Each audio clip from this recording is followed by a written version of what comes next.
How to fix not working on Samsung A08. Let's start the video. If you want to fix this problem, so restart device. Just click and hold side power button and volume down button at the time. Click on this restart icon. Again tap on this restart icon. Your phone is restart. After restarting, enter phone pin. You will see your problem is solved. But if it not solved, if you want to fix this problem, so go to app library, click on settings app.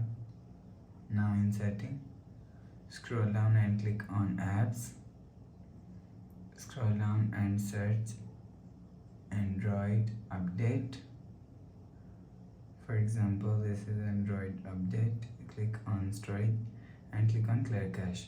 After clear cache Android update, you will see your problem is solved. But if it not solved, so check your charger. After check your charger, you will see your problem is solved. But if it's still not solved, so last solution is software update. Go to app library, click on settings app. Now in setting, scroll down and click on software update. You will check your software update is latest. If it not latest, update your software latest. After update software latest, go back to home screen. You will see your problem is solved. So please subscribe for more new latest videos. Thanks for watching.